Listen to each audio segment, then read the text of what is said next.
You've made it back to the Nikko Daze show, your quiet corner on the internet where we breathe deeper, feel deeper, and give ourselves permission to just be. I'm your host, Nikko, and I want to thank you for showing up today, especially if doing so already felt like an emotional weight. Before we dive in, don't forget to follow the show on Spotify, subscribe on YouTube, and like us on Facebook so you never miss a drop of clarity in the days. New episodes drop every Wednesday and Saturday. Always raw, always real. Today's episode is one of those conversations that doesn't get said out loud enough, but you've probably felt it quietly in your chest. It's called When Your Mental Health Feels Like a Burden. If you've ever stopped yourself from reaching out because you didn't want to ruin someone's day, if you've ever cried silently because you thought the people around you were tired of hearing about your sadness, if you've ever felt like your existence, your pain might be too much for the world to hold, this one's for you. Take a breath. You're not alone in this. Let's talk about it.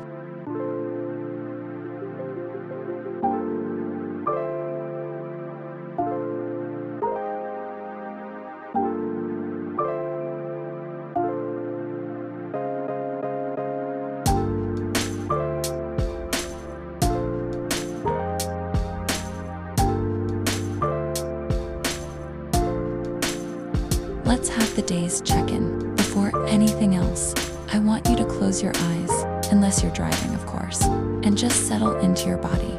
Take a deep breath. Now ask yourself, how am I really doing beneath the I'm okay?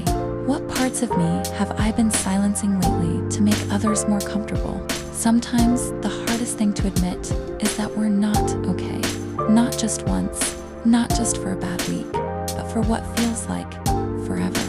And when you start noticing the size of your loved ones when you open up, the way people say you're just overthinking again, or even when they change the subject, it starts to make you believe that your feelings are too much. Let's be honest here. Have you ever felt guilty for being sad? Have you ever apologized for crying?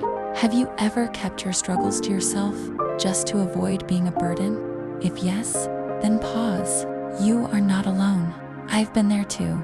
Many of us have that slow retreat into silence that I'll just deal with it on my own attitude.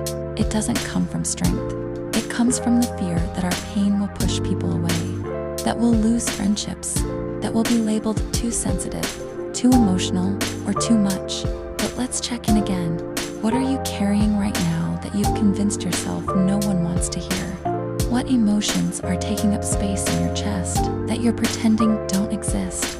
I want you to write these down later if you can, because what we don't name, we can't heal.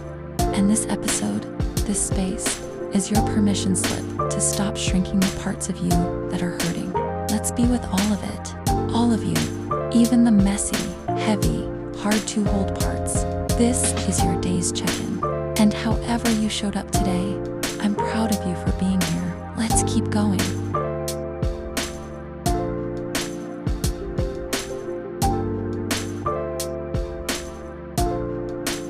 I want to be real with you. This episode, this entire topic, isn't just something I researched or read about online. It's something I've lived. It's something that carved itself into my life and left a mark I'll never quite forget.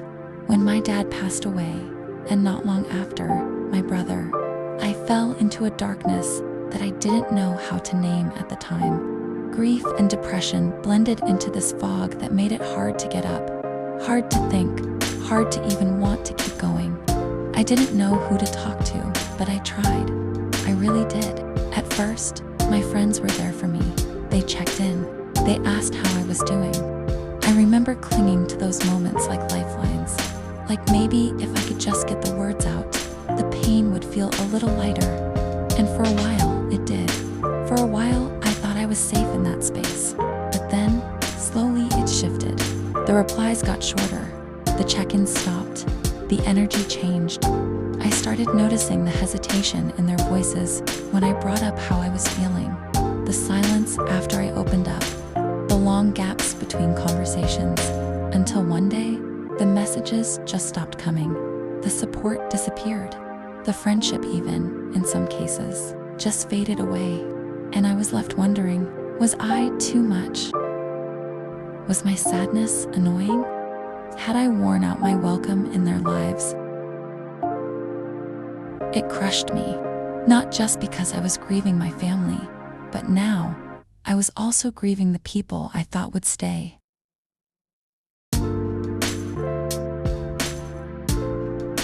It made me question myself, made me withdraw, made me believe that if I wanted to keep anyone around, I had to hide the hardest parts of me. And that belief, it's poison, because it teaches us that love and belonging are conditional, that we only deserve to be seen when we're smiling, that if our sadness sticks around too long, people will leave. But that's not love, that's not true connection, and that's not the world I want anyone, especially you, to live in. That's why I created the Nikko Daze show. This isn't just a podcast, it's a space I wish I had back then, a place where I could go when I didn't want to burden anyone, a place where someone would say, "You're not too much," a place where silence wasn't the only response to my pain. If you've ever felt like your mental health makes you a burden, I want you to know that you're not alone. I built this show for you so that even if the world goes quiet, you can press play and hear someone say, "Hey, I see you, I hear you, and you matter." You don't have to earn space in someone's heart by pretending to be okay. You already belong, exactly as you are. Let's keep going. There's still so much more I want to share with you in this episode.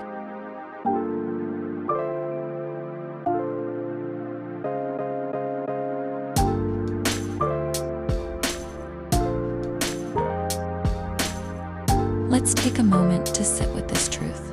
You are not a burden, even if people made you feel that way, even if you've internalized it so deeply that it's shaped how you show up or don't in the world, even if your pain takes up space, even if your healing is slow, even if you've had to ask for help more than once, you are still worthy of love, still worthy of support, still worthy of being here. But here's the hard part. We live in a world that doesn't always know how to hold us in our rawness. A world that glorifies resilience as silence, strength as suppression, and healing as something linear and beautiful, when it's often messy, loud, and painfully slow. And when your struggle stretches longer than what people expect, when your sadness doesn't wrap up neatly within a few weeks, it starts to make others uncomfortable. Not because you're doing something wrong, but because most people were never taught how to hold space for someone who's still in process. That's not your fault. Yet still, that discomfort, that silence, can start to whisper lies to you. Maybe I'm asking for too much. Maybe I'm exhausting them. Maybe I should just keep this to myself. Maybe I am too much. And once those thoughts take root, they don't just impact how you see your mental health, they start to impact how you see yourself. You begin to self-censor. You pull back. You water down your truth in conversations. Second-guess every text you send. Convince yourself that no one wants to hear you cry again. You start to perform being fine just to maintain connection, even if that connection no longer feels safe or real. And that is where the most dangerous kind of loneliness is born. Not the loneliness of being physically alone, but the one that happens while you're surrounded by people and still feel invisible. So what do we do with that? What do we do when the people we hoped would stay didn't? When the people who once held our pain start to pull away? When our truth feels like too much for the world? We start by reclaiming our right to exist fully in joy, in pain, in grief, in healing. You don't have to be low maintenance to be loved. You don't have to silence your struggle to be accepted. You don't have to rush your healing to be worthy of support. Your pain might be heavy, but you are not. It's okay to need help. It's okay to lean on others. And yes, it's okay to outgrow relationships that made you feel like your mental health was a problem instead of a part of your story. Sometimes healing requires finding new spaces, ones that are emotionally safe, ones that don't flinch at your honesty, ones that celebrate you in your wholeness, not just in your highlight reel. And if you haven't found those spaces yet, let this show be one of them. You're not alone. You never were, and you never will be. Not while this space exists.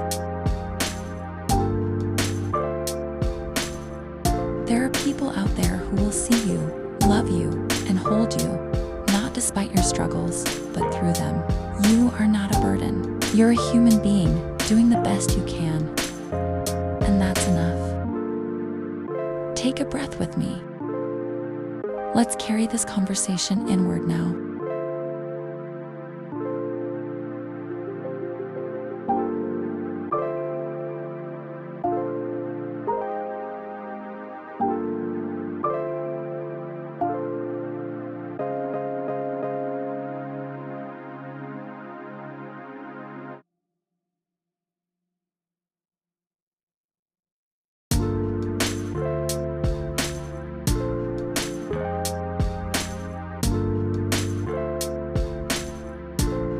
Let's take this moment to turn inward. Just you, your thoughts, and a safe place to be honest.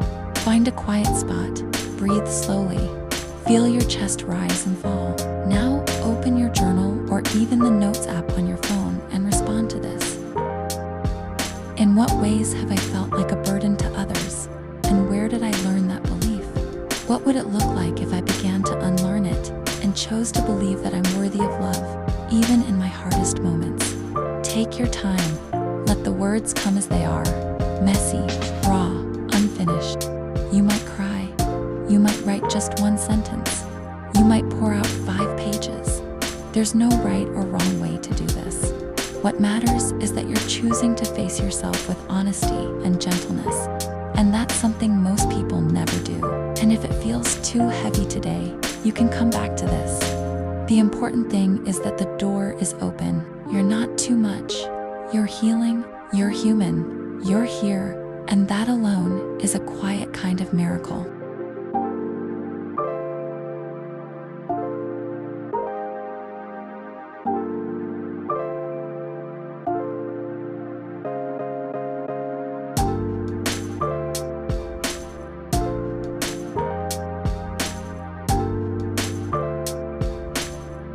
If you made it this far, thank you, truly. Talking about how your mental health can start to feel like a burden, that's not something people easily admit. But you stayed, you listened, and maybe, just maybe, you saw a piece of yourself in this. This show exists because I know what it's like to feel like too much, to feel abandoned in the middle of your darkest season. But you're not alone anymore. I created the Nikko Daze show so that people like us would always have a place to come back to. A place where we are met with softness instead of shame. If this episode meant something to you, I hope you'll share it. Not just for the likes or numbers, but because someone out there might need this more than you know. Follow the show on Spotify, subscribe on YouTube, and like us on Facebook. We release new episodes every Wednesday and Saturday. Honest, warm, and made with love. Until next time, see you in the days. Love, Nikko.